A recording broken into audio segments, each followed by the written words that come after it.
the assistant principal at Third Creek Middle School. And on behalf of our leadership team and our entire staff, we would like to say thank you for the amazing Christmas lunch that you provided our staff, and then as well as Valentine's Day treats and all that you've done for our school this year. We appreciate you, and we are just so grateful to have the community rally behind us and support our kids. Good morning, my name is Charles Parker. I work as the community liaison here at Third Creek Middle School in Statesville, North Carolina. And I have had the pleasure to work with Beth Packman and your church to set up different things for the staff here at the school. The staff luncheon for Christmas went wonderful. It was a great success. The staff is still talking about it. We thank you much, and we pray that God continues to bless you all. Thank you.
Happy Sunday or happy day of the week, whatever it is that you're doing.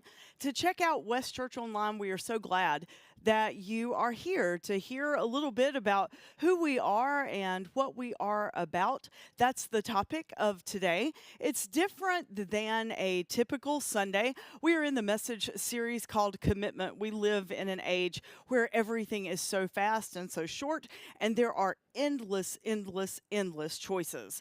And sometimes we enter into this place of decision paralysis. Like it's hard to decide on anything because there are so many different things to choose from. And so we're talking about commitment, and the way that we live our best lives is to say, okay, I want to be committed to something. And today I'm going to talk to you about being committed to our faith journey, our spiritual transformation, our relationship with God, and doing so through the community of West. It's what we call the State of the Union.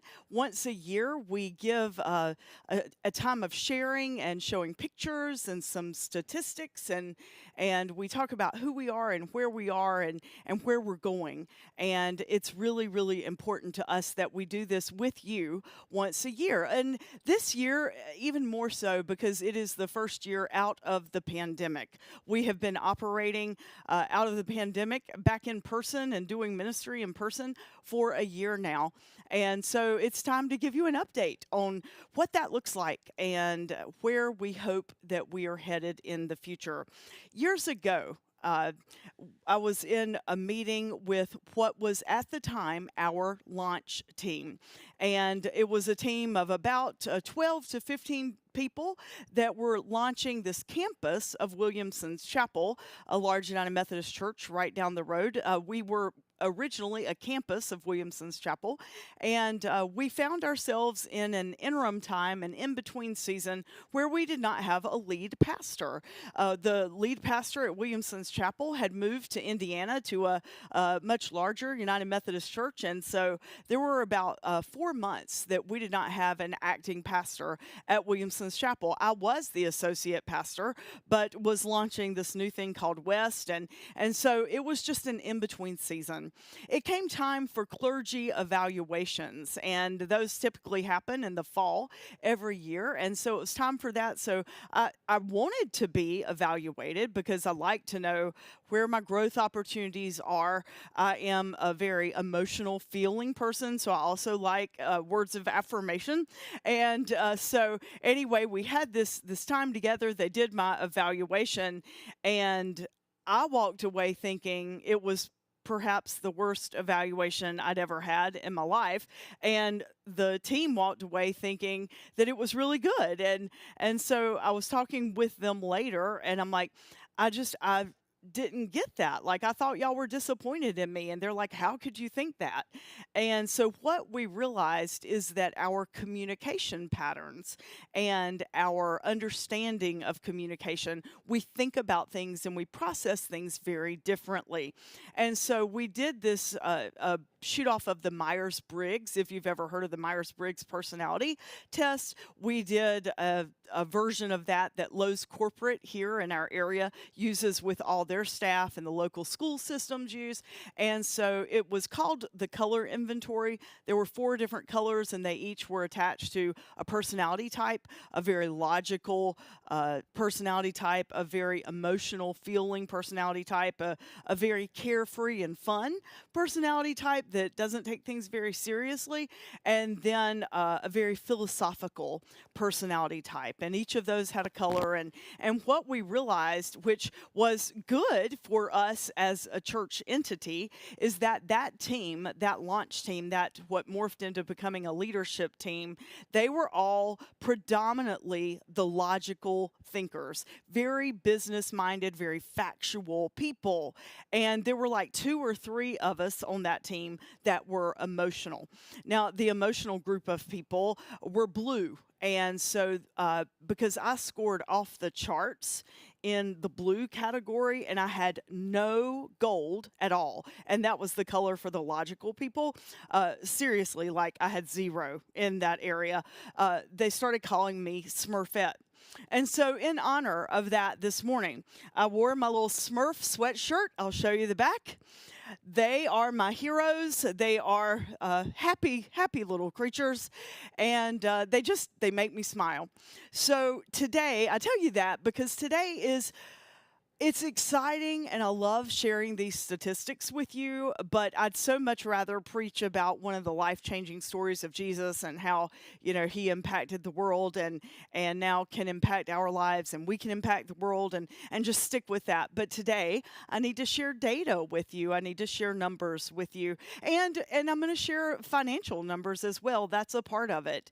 And if you know me at all, I'd rather you rip off my toenails one by one, and I have a slow bleed than talk about money. One of the things that turns people off to the organized church the quickest is being hit over the head for money. It's why if we worship in person, we don't pass a box or a basket or an offering plate or anything like that. We don't talk about it in the service. We just don't, because we don't want you to feel guilted or pressured into supporting this. But at the same time, it is an organization. It's a business, a faith-based business, but it's still a business. And so there needs to be an element of education around that as well. So we're going to talk about all those things today. I'm asking you to realize that talking about these things is hard for me. It is difficult. So just know that. Remember, I'm a Smurf, very feeling, and so this is a little cerebral for me and challenging in that I feel this intense passion to let you know what our mission is and where we're going and what we're excited about. But at the same time, I need to make an ask, and I need to make an ask that we all join in together in this mission and this vision. And so whether you are a part of our own demand audience, where you click in and you listen to a podcast, or you watch this throughout the week, or whether you are a part of our live stream online campus, you're a part of our community. And you matter in the way that we take the message of who we are forward. And so I'm excited to share that with you today. If you're new here, I promise this happens one time a year, a State of the Union. And so please don't get turned off to it. And in fact, I invite you to listen very intently, because it can share with you who we are about.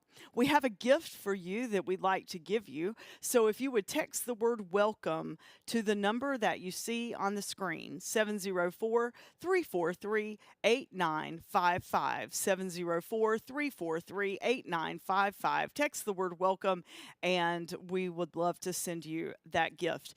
I'm excited to share with you today, and I hope you find today meaningful, informative, and motivational. Thanks for being here.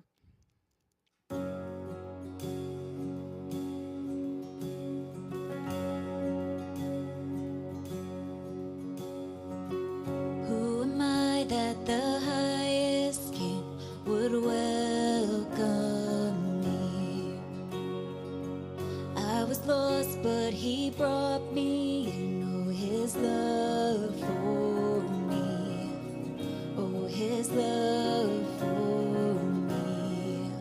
Who the Son sets free, oh, is free indeed. I'm a child of God, yes I am. Free at last, He has ransomed me. His grace runs deep. While I was a slave to sin, Jesus died for me. Yes, He died for me. Who the Son sets free, oh, is free indeed. I'm a child of God, yes I am.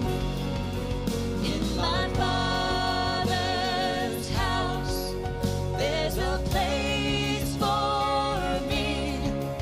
I'm a child of God, yes I am. I am chosen, not forsaken. I am who you say I am. You are for me, not against me. I am who you say I am. I am chosen, not forsaken. I am who you say I am. You are for me, not against me. I am who you say I am. I am who you say I am. Who the Son sets free, oh, it's free indeed. I'm a child of God, yes I am. In my Father's house, there's a place for me. I'm a child of God, yes I am. In my Father's house, there's a place for me. I'm a child of God, yes I am.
So when we chartered 10 years ago and launched as a campus 12 years ago, we had a couple of scripture verses that were our core verses. One was the great commandment that Jesus taught, love God with all of who you are, all of your being, and love your neighbor as yourself. The other was from Micah 6:8. Do justice, love mercy, and walk humbly with your God. Do justice, love mercy, and walk humbly with your God. And then another was from the Hebrew scriptures when they were getting ready to move forward, and it was, don't be dismayed, the Lord your God is with you and will not forsake you. And that was over and over again, so there's not just one personal verse that was in, it was in multiple. But don't be afraid, your Lord God will carry you. We have believed those things from the beginning, and honestly, when the pandemic happened, it was unnerving and unsettling, trying to figure out would we be able to pivot and where would we end up. And so, what we're getting ready to share with you is where we've ended up. And we're excited to share these things with you. We're going to share statistics, then we're going to talk about it just a little, and then share some more statistics. Again, this is an atypical message, and I hope you find it meaningful, relevant, and hopefully inspirational. So, the first thing that we'd like to share with you is our worship attendance average. We average around 300 people a week. It's 296, and those folks either attend online, like right now, on demand throughout the week, or our in-person worship service. And I want to be really authentic with you. You are our largest campus as far as West goes. On any given Sunday morning, we have around 200 people that are engaged with us in our live stream. And so, I mean, that's an average, but you are substantial and you matter. One of the things that we're trying to figure out that we don't know yet is like, how do we continue to build community with you when you're there? And many of you will never darken the doors of a physical structure with us. How can you feel connected? How can you feel like you're getting what you need spiritually? And so a few weeks ago, we did a little experiment and you gave great feedback after that. And so we're trying to take that into consideration. One of the things that we wanted to do is my dialogue with you, like during the messages. And we found that that's a little difficult in that we don't have a staff person anymore that is dedicated to that.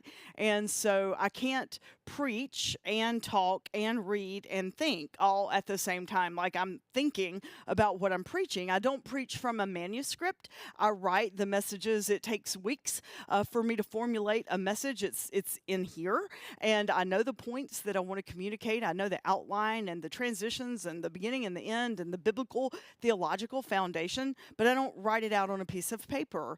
And so therefore, like if I'm in a train of thought and, something crashes outside and my brain goes to that, then I can't come back and go, oh yeah, I was talking about Jeremiah right here. That doesn't happen. So there is a slight delay from when I say things in person in our worship production studio / warehouse / office and until you hear them. It's like a 2 to 3 minute delay.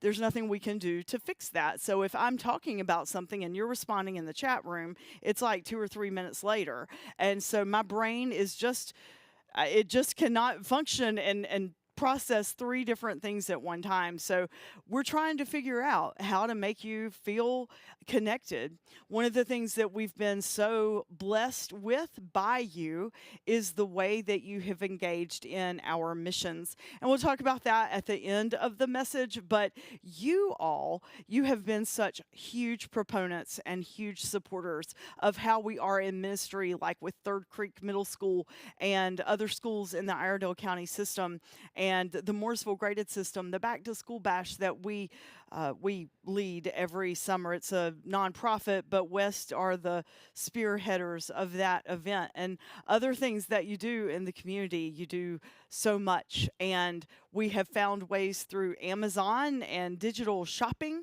and ways for you to be a part. And so we are so grateful for that. This past year, we started another worship experience, another campus of West, and it's called GrowthCo.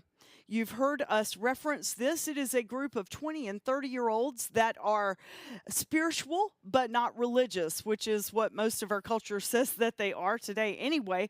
But they are grounded in our faith, in our United Methodist doctrine, and they are grounded in God and learning about God through the person of Jesus Christ. And Lexi Hernandez is our pastor of GrowthCo.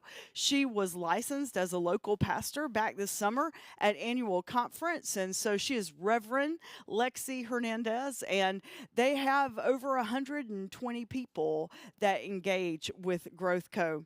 In a time in our world where we continue to hear that young people and young adults don't want to have anything to do with faith or church, it is a game changer that as West, we have 120 plus people that are in their 20s and 30s that continually engage in growing and deepening their faith. Now, we are not 20 and 30, or I'm not, and I'm assuming that most of you are not, so we're not ever going to go to GrowthCo. But what Lexi does with them and with her leadership team that are made up of gifted and dynamic leaders, they do church differently. They don't have this. They don't have music videos and that kind of stuff. It's a completely immersive experience. She does a subscription box with them, and then they unpack the boxes together in a Zoom meeting, and they talk about the relevance of each item, and they do it together, and that's a worship experience. They get together once a month, and our long-range vision for this is because GrowthCo has spots all over the United States where we have people that are engaged, is to have satellite campuses of GrowthCo. And so Lexi eventually will have a key leader in each of those areas, and then they replicate what she is doing here, and they become her campus pastors, where she is the West campus pastor, and the trickle-down effect just keeps happening. Lexi, in her giftedness and in her wisdom and her intellect, has turned the heads of the United Methodist Conference. She has been invited to be on panels for our denomination, talking about how to move forward. And you know what? My role as lead pastor is to just stay out of the way, to help her focus sometimes, to try to keep her from working too much, because she works way, way, way too much. All of our staff do. And again, that's something we're going to talk about in a minute. But my job is to just keep her hopefully focused and moving in one direction, and to help her maintain self-care and balance, and then just to stay out of the way, because she is gifted and called. And honestly, we have wanted to replicate West as a campus for 10 years. And we have tried multiple times, and honestly, frankly, with multiple people. And it was just hard to find the right fit. Lexi's joining our staff was accidental. She came and spoke on the nonprofit that she was a part of when she graduated college, where she worked. She was the marketing director for a Stop Human Trafficking nonprofit. And we were talking about human trafficking at West, and she came and was our guest speaker. She had never been to a church like West. She grew up unchurched, and she's like, I'm interested in that. So then she and her mom started coming to West, and long story short, then she started volunteering at West, and then she became an intern for West, where we paid $12 an hour for labor. And so she became our intern. Then she wanted to start a small group for young adults, and she asked me if I minded. I'm like, of course not. How can we best support you? And flash forward, now here we are, and she leads just such a vital and growing organization and part of who we are as a faith community. Now, you may say, I don't have any 20 or 30-year-olds in my life. I'm too old for that, or I'm too young to have 20 and 30-year-olds. My kids are children in elementary or middle. At some point, we will all have folks like that in our realm of touch, whether it is a child or a cousin or a friend's child. And I dare say that we want for our young adults in our world to have community. My son lives in upstate New York, and he grew up in the church. I tried really hard not to cram the church down his throat. And when he played sports and was engaged in extracurricular activities that happened on Sunday morning, I let him choose those over the church.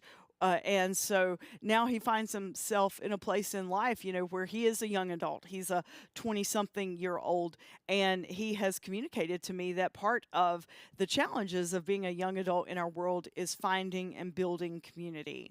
And he said that is one thing that I miss from West, is that I had that community. And so our GrowthCo campus is vitally, vitally important and essential to who we are as a church. So I hope that you will embrace that passion with me. Now, we also have this thing called community groups. In an organized church, there's such a thing called Sunday school.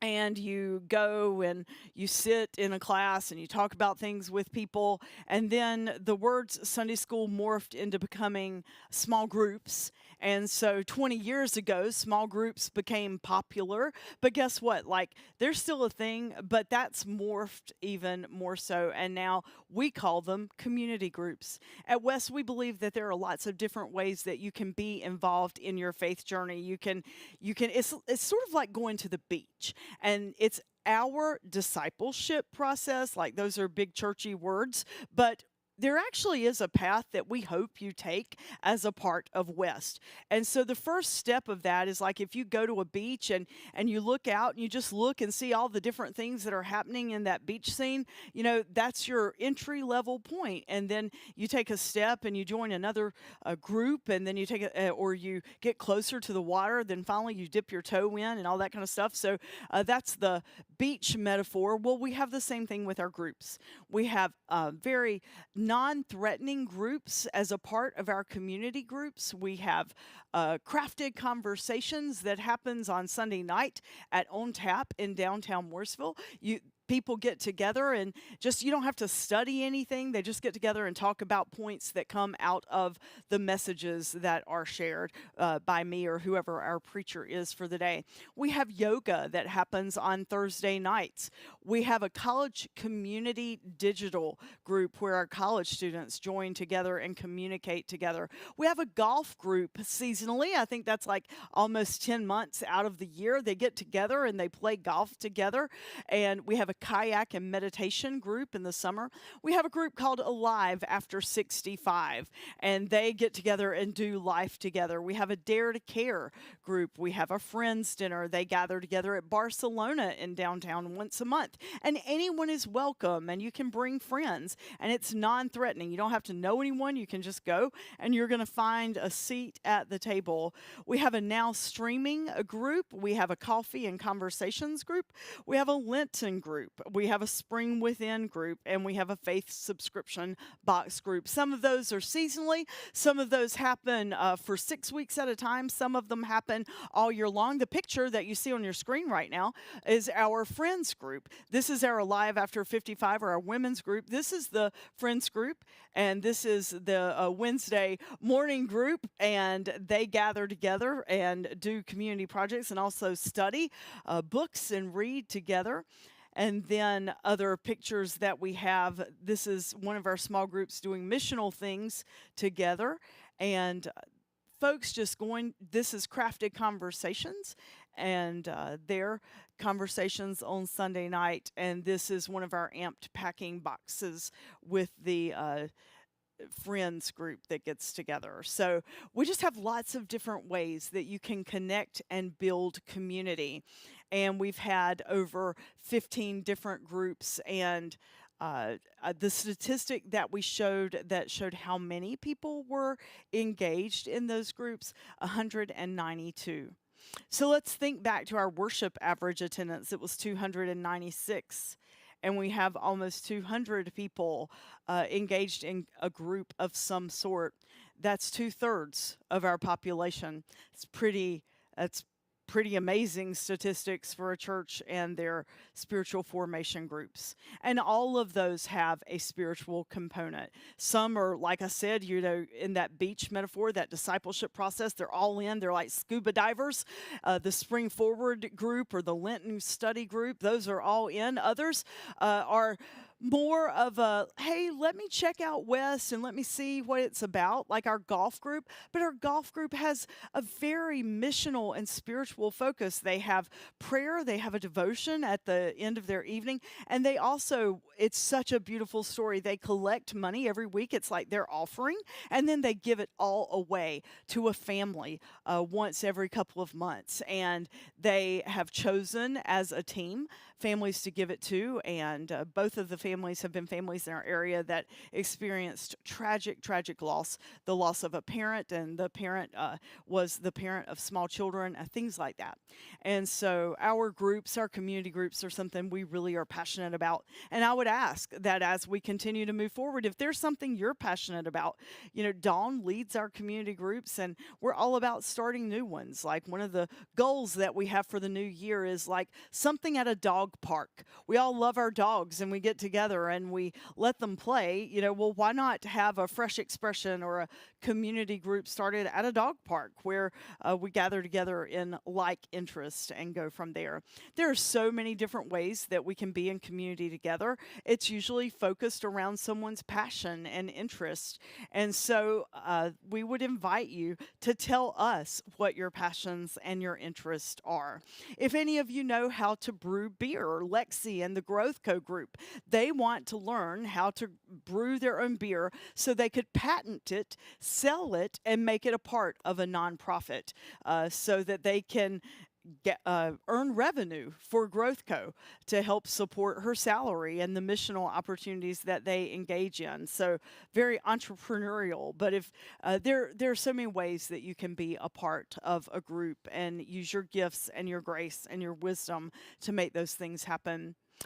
The reason that West exists and has existed from the very beginning is to reach people that are not already a part of a church. And so it was so interesting when we first started. We, of course, attracted people from other churches, a lot from the Mama Church, because like I said, during that season, the Mama Church was without a lead pastor. So it seemed easy, for people to just sort of wander over to West.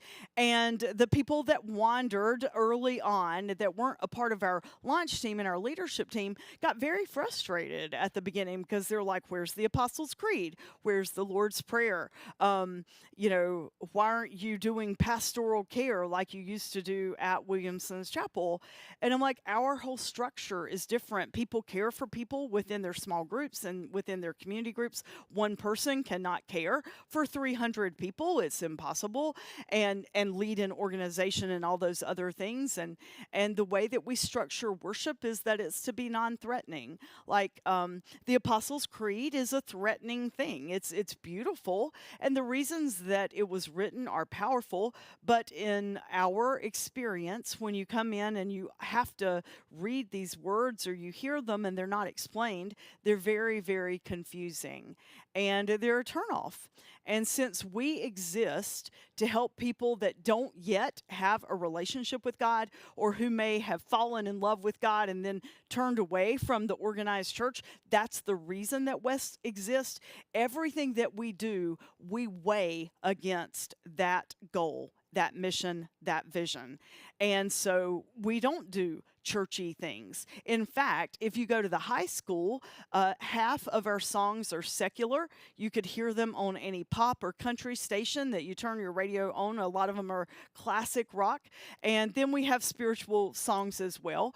But we want to make it a warm and inviting environment for people who might be coming on behalf of an invitation of someone that says, look, I found a church and it's non-threatening and it talks about God and Christ through love, and give it a chance. So everything we do goes to that. So it is with that information that I share with you a statistic that we celebrate hugely. We had 35 first-time guests this past year. And this is coming out of the pandemic. One of the interesting things to note is so many of those got involved and have gone deeper. I would venture to say at least half of those first-time guests have become committed people of West. We don't have members. If you come, if you worship, if you be a part of our missions or any of our age-level ministries or our community groups, we consider you a vested person in West. We don't do membership per se. We're not a country club, but we want you to commit and invest and take steps in our journey together. So we're proud of that statistic and proud that we try really hard to engage with those first-time guests so that they don't just come in and then disappear. We have 2,254 followers on our social media platforms, and in this digital age, when our touch goes so much further than just an in-person gathering in a building, we recognize that that's really important. If you're not a follower of our social media platforms, I invite you to be so. I invite you to ask your friends to like our West page or our Instagram accounts and engage with us on social media. The more you engage, the more our touch broadens. We celebrate big missional community things that we do a couple of times a year. These are our mission outreach evangelistic opportunities. And at these things, we're always trying to get people to take a step and invest in West one step further. We had an excellent Easter adventure. You, our online campus, you were phenomenal in donating stuff. We received almost $3,000 in supplies for the Easter event donated. We had 600 plus people attend, and we had almost 1,000 volunteers make it happen. You guys, you just are so inspirational. You are what keeps the staff going. And so we are so grateful for you and what you do and how you help us have a presence in this community.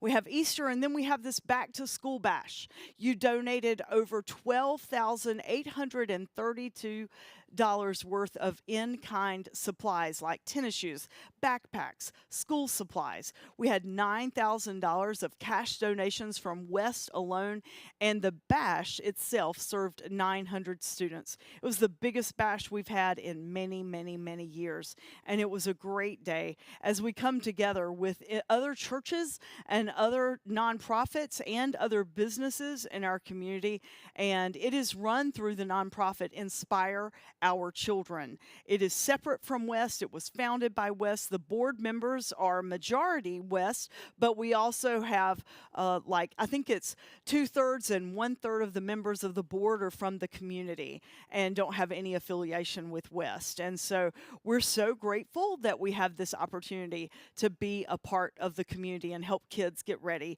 to go back to school. We also had a Halloween extravaganza a couple of weeks ago. This time we didn't need as much stuff donated, in-kind supplies. What you did is you all brought your trunks, and so we were so grateful for that. We had over $700 in supplies donated. 700 kids were served, and over 1,100 people attended, and 60 volunteers. So thank you for making that happen. It was a great, great day, and we were like, I can't believe we've had so many kids come, and we had a haunted house, and it was just a powerful day. Our GrowthCo young adult campus, they led one of the ministries, and so it truly is something when all of the different facets of who we are come together to make something happen. And so we are grateful for that. These big community events that are for children feed our children's ministry. It's when we have these that we hope to get new children involved in our AMPed ministry. Our AMPed ministry is our version of children's worship or children's Sunday school or whatever churchy words you want to have. It is basically a YouTube TV show that we produce in-house. Like we do the filming, we do the episodes, we have an AMPed team, and then they put the episodes together, and they also have things in person at the high school on Sunday mornings, but they have a once a month in-person gathering. And so what we found is AMPed is a regional ministry, and we have kids from all over Iredell and Catawba and Mecklenburg County that are engaged in this ministry. And then once a month, Lane, our student ministries catalyst, gets together with these kids, and they come together and celebrate with fun and a devotion, a spiritual topic. And we have over 95 kids involved in our AMP Children's Ministry. That's something we really celebrate because 4 years ago, we were down to like 4 children in our children's ministry. And the pandemic, honestly, was the best thing that happened to our children's ministry because it made us pivot. It made us change. We were dying a quick death in our children's ministry. And so we are so grateful for how Amped has been a part. You all make Amped happen. You deliver the Amped boxes. You donate the supplies for Amped. And you very much are making a difference in the lives of children. And so we're grateful. We have started a campus in Uganda this past year. So it has been a year of new beginnings, a Uganda campus, a GrowthCo campus, an online campus, and an in-person campus, and an Amped campus. So we have 5 campuses now. Our Uganda campus, there are 9 people, 9 young men in their 20s on the leadership team. They serve 30 adults and 16 children in their worship, and we are learning how to do this, learning how to lead a campus on the other side of the world with dynamic leaders. I would love to say all their names, and I will leave someone out, and I don't want to do that. But the powerful thing is not only do they lead the Uganda campus, but they worship with us, like right now. Many of them are worshiping with us. They watch on demand, and they are a part of GrowthCo. They are following Lexi and the things that she's teaching with GrowthCo, and because there's a 7-hour time difference, we're trying to figure out how to have Zoom calls so they can be a part of that, because they'd have to get up at like 2 a.m. right now to be a part of the Zoom calls, and that's not really productive. But these 9 young men are truly some of the most amazing young men I've ever met. And the really powerful thing about this is that they are not sitting and waiting on us to just give stuff to them. They give back to us, like the bumper video that you watched right before I started talking. Blaze, one of the leaders of West Church Uganda, he made that video for us. They volunteer and serve alongside us in making West possible. And that's the beautiful thing about the kingdom of God. It's not just us throwing some money on the other side of the world. It's about us investing in a mission and a purpose together. It has been rejuvenating in ministry, like to see people so passionate about helping others. And they have founded the West Church Uganda campus based on the same premises that we have, and that is to serve others. So D-Row and his team, once a quarter, they have a no huddles day, and it's a very different experience than we have here. Like, they don't have cars that they can all go to a nonprofit. They have to rent transportation. But D-Row took the entire church on Easter to the neonatal ICU, and they cleaned it. And then they went back a couple of months ago on Labor Day weekend for us. They went to the hospital again and served, and they're building ministry relationships there. And when Dawn and I were there back in September, we're like, we interviewed each of the leadership team because we wanted to hear why they are a part and what they're looking for. And they said that they were a part of West Church Uganda because it's about helping other people. And that's what they feel called to do. And so I really look forward to when you get to meet these guys. There was a little Ebola outbreak, which has made us press pause on when they can come. But they've got their passports. I think the last ones finally got their passports this week. And so we're really excited for you to meet them. Now, this is the part that I really don't like talking about, and I'd rather just say, see ya, and isn't it amazing to see all the ways that God is at work? But it comes to a place where, like, we have to talk about the business side of this. And when West started, like I told you, we said we weren't going to be cramming money down your throat or begging for money or asking for money. And that's not a structure that is normal in a church. Most churches have giving campaigns in October and November, and they show statistics and how many giving units they have and all that kind of stuff. And we don't do that. We've never done that, and we're not going to start doing that because we want to live into our promise to you that we're not going to beat you over the head with money. However, we do find ourselves in a time and in a space where we have to communicate a little more intentionally, and so that's what today is, or this part of today. So pre-pandemic, we were doing okay financially. I wouldn't say we've never been knocking it out of the park where we have surplus. When West began 12 years ago as a chartered church, we began with a checking account balance of zero. We did not have any gifted money from the conference or from the Mama Church. The grant that was given to West went to the Mama Church for 2 years, and it paid my salary while I was still a pastor at Williamson's Chapel. We did not start with the intent of becoming a church. So we had planned to always stay a campus. So the offerings that West people gave always went back to the Mama Church. In fact, we didn't even count them. The Mama Church didn't want us to, so we didn't. I mean, I've always been sort of a rule follower if they're my boss. So when they said, don't count the offerings, just put it in the box and send it back, we were like, all right. Well, then when our senior pastor moved and we were in that in-between season, we did start doing a little more due diligence around our finances, at least counting the offerings on Sunday morning. Then the new senior pastor, who is not there anymore, so don't go Google Williamson's Chapel and then like be angry, because that will get us nowhere. But the new senior pastor that came after the senior pastor that launched us was feeling like we were taking resources from the Mama Church. And we certainly did have amazing volunteers that came to West, and I feel certain that the Mama Church felt that loss. But as far as financial resources, no one really knew. And so because all of our monies were going back to the Mama Church, when it came time to charter, it was pretty much just a wash. And so that leadership team that I told you about at the beginning of today's message, that leadership team held their tithes for 1 month to 6 weeks, the tithes that they were giving to Williamson's Chapel. The conference opened a checking account for us so that come January 10th, we'd have enough money to pay for insurance, rent, taxes, and payroll. And so we basically started with a cash in, cash out balance sheet. And it pretty much worked out just like that. The money that had been given was about what we would need to exist. We are 10 years old as a chartered organization, which means that we legit pay our bills.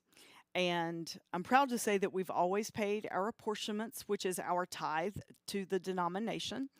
But what we have found is that over the past 10 years, our giving rate has stayed the same. I mean, basically, we give right now the same amount that we were giving 10 years ago. 10 years ago, our budget was around $350,000.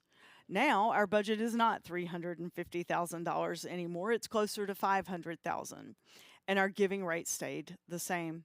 I need to show you where your money goes. And if this is boring, I'm sorry. Trust me, I didn't want to sit down and put it on paper either. I've procrastinated, and finally I did it. And it was a little eye-opening to me. I put the staff on a spending freeze back last year. I'm like, guys, we can't spend any more money right now unless we talk about it ahead of time, because we don't have it to spend. And so I really thought that since the staff were on a spending freeze and have been for a year, like they have to ask permission before they go to Walmart to buy supplies for the amped boxes or for GrowthCo, that it would help us build back a surplus. And it hasn't. And I'm like, where is our money going? This is bad. Like, we still have not built up a cushion. And so what I did was I took our profit and loss statement that our CPA and our finance team provided, and I went through and I came up with real numbers for our expenses. So we are going to focus on this screen and this screen alone, and I want to walk you through each of the lines. Let's just talk about a month right now. Our staff, we have 8 staff people that are considered ministry staff. That ranges everything from a worship leader, a worship production director, a worship arts catalyst, children's catalyst, me, just 8 different people, financial catalyst, and those 8 people cost us as a church $30,000 a month. Now, 4 of those are full-time, and the other 4 are part-time. Our full-time staff, other than me, could go work at Chick-fil-A and make more money. And I'm not kidding. I saw an ad at Chick-fil-A 2 weeks ago when I was going through their drive-through, and it posted their hourly wage. And I'm like, oh my gosh, our staff could work at Chick-fil-A and earn more money. So we don't pay our staff nearly what they would make in corporate America, but they're so devoted, and they work far more than 40 hours a week. I would venture to say most of them work 50 to 60, and I'm worried about them, frankly. We lost one staff person earlier this year because we could not pay her what another organization in the same field could pay her. We don't have enough money to offer benefits. We give a health insurance allowance, but we don't have enough money to have benefits for them as an organization. So it just is what it is. I feel like that number looks like a lot, but I promise you it isn't. Then for our digital communication, if you got a text this morning saying we're going to worship live at 9 a.m., that's a part of our digital communication. And our e-news and those digital platforms that we have, they cost us around $409 a month.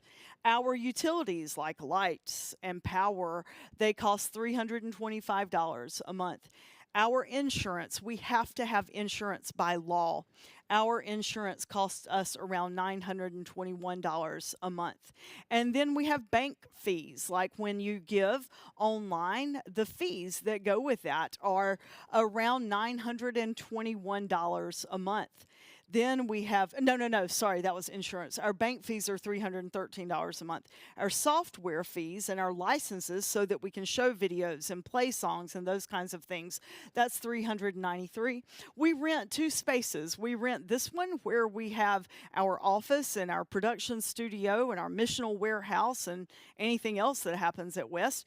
And our rent here is $2,000 a month, and it's a 2,000 square feet space.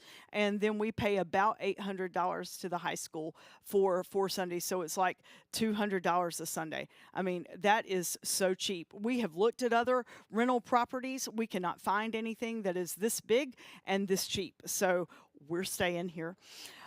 Our equipment maintenance and repair is about $42 a month. Our Sunday morning in-person experience cost us around $3,800 a month. And you benefit from that as well, because our band that you watch, like we pay them. Most of them, some volunteer with their time, but between that and setup and tear down and all those things, that costs us around $4,000 a month. Our copier, this just makes my skin crawl that we pay $428 for a copier. We've tried to get out of that contract. It renewed automatically during the pandemic, and none of us were asked about renewing it, and we've tried to fight that, but we got nowhere. We've had 4 different people working on that with the copier company, and we're stuck for 2 more years, and it just is what it is. So we have $428 a month that goes to that. And then our apportionments, that's our tithe to the denomination, and it's $3,000 a month, and it's worth every penny. It is giving Lexi support that honestly I don't have time to give her. It's coaching her, it's mentoring her, and they are giving us a grant, which is the only reason that we are able to keep our heads above water right now. The conference has given us so many grants over the past several years, and at some point we have to learn to live on our own without grant money. So those apportionments that we pay, they have come back more than tenfold. And so we're so grateful for that. Now, those expenses that I showed you just now, I want you to go back to that screen just 1 second. I want us to look at the bottom line. We need around $42,431 a month just to exist. Now, note, those things that I just talked about, nowhere in that is our student ministry or our missional ministries or our hospitality or first-time guest gifts or marketing like in the community, trying to get our name out there. None of those things fall into these expenses. This $42,000, it's what it costs. It's called business overhead. It costs to exist. And we have reduced those lines as much as we can. I shared with you we lost a staff person earlier this year. We did not replace that position so that it would save us some money. We used to have a pastoral care position. We have not filled that position to save us money. We don't have any administrative help to save money. And honestly, like some of my package, not my salary, but parts of my package, I have not taken this year to the tune of about $7,000 trying to save the church money. So our folks are generous, and we try really hard not to spend a lot of your money needlessly, but this is just the bare bones, the $42,000. So now I want to show you, we receive $8,000 on average a week. Sometimes it's 10, sometimes it's 2. And on those Mondays when I get that report and it's only $2,000, I'm like, oh, this is so bad. I don't know what to do.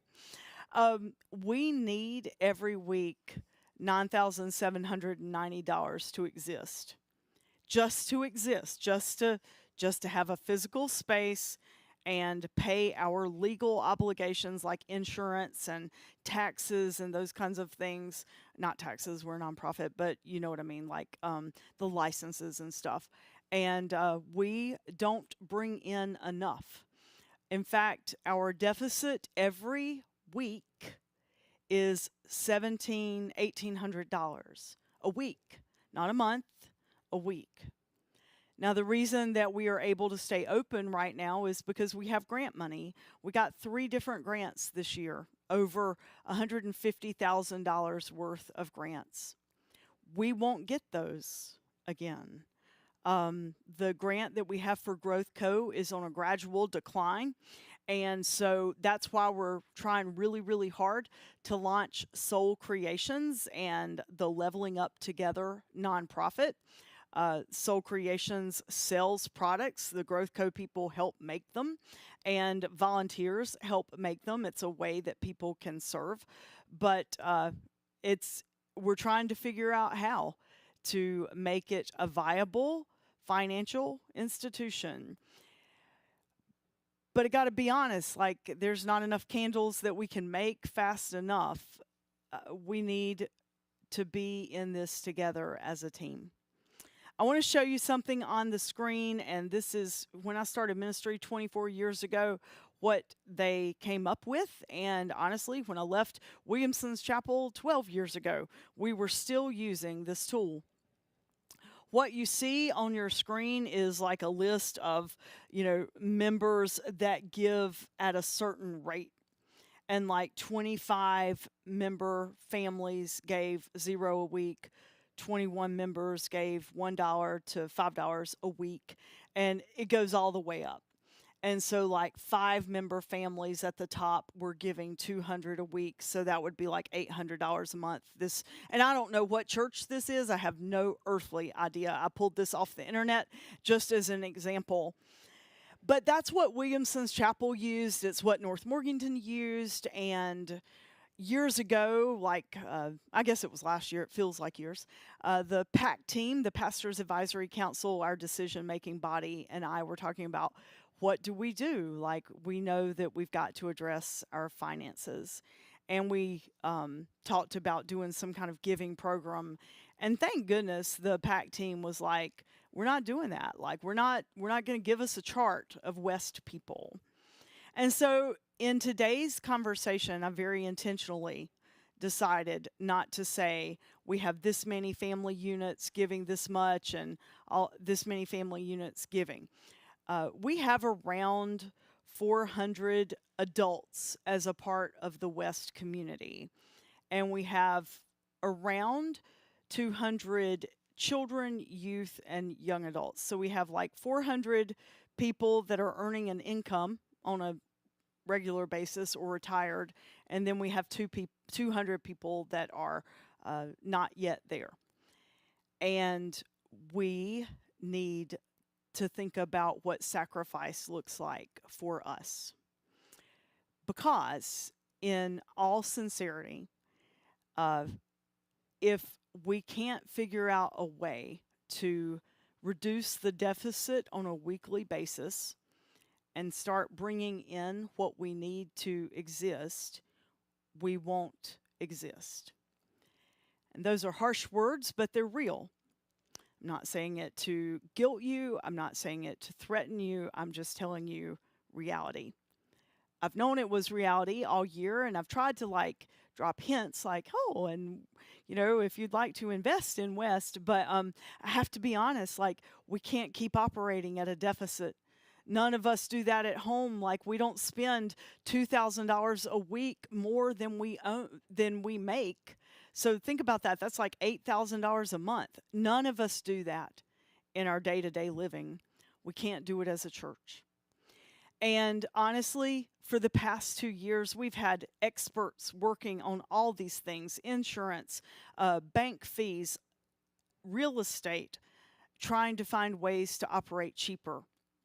So what I need from you, what we need from you right now, is not advice on, well, if you moved down the street, or if you did this, or if you did this. We've already barked up those trees. What we need is you to be prayerfully considering investing in West. I mean, would you forego eating out once a week and donate, $40 more a week? Could you give $200 more a month? Could you give more? Could you give something? If you can't do $200, that was just if we eat out, it's about $40 for a couple around here if you go to a decent restaurant. Could you give that up once a week? Many of you don't even do that. You don't spend that kind of money on those things. And I know that, frankly, we're not a rich congregation. We don't all sit at home eating bonbons all day long and just watching our stock market accounts escalate out the roof. We are a working congregation. So I know this is a big ask, and I know that it's hard because we all face inflation and a potential recession and all that. But we also face numbers on a piece of paper that just don't add up. And more than anything, it's not about the numbers, it's about the mission and the vision. And we believe in helping people fall in love with God. And we believe in helping people realize that church is not a bad thing. And so we are asking for you to consider giving to West in a deeper, more intentional and ongoing manner. Would you do something once a month? And go to our website, headingwest.org, and commit to doing that. Sorry for the ask, but I'm not sorry because I get to watch people fall in love with God, and I hope you see that too. I hope you see that what you do and the mission and the vision, it matters. I've got to go because they're going to be freaking out at the high school as to why I'm not there yet because it's 10:04. But this was really important, and I wanted to be really transparent and honest with you. And we're going to talk about this, not like this, but I'll keep you posted on where our progress is in the e-news and those kinds of things. Thank you for listening.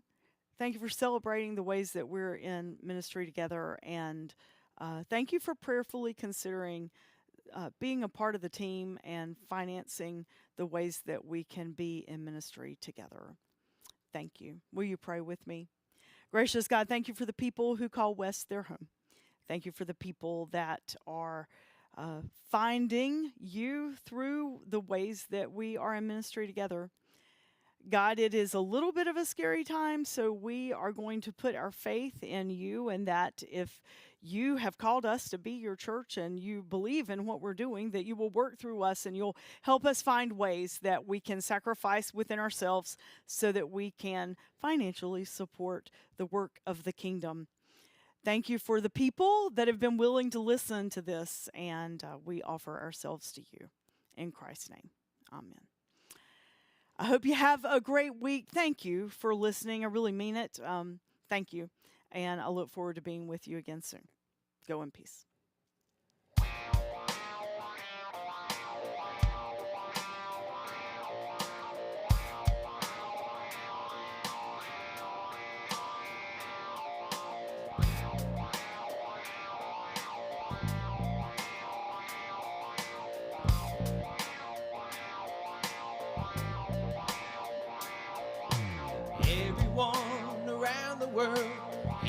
joyful sound.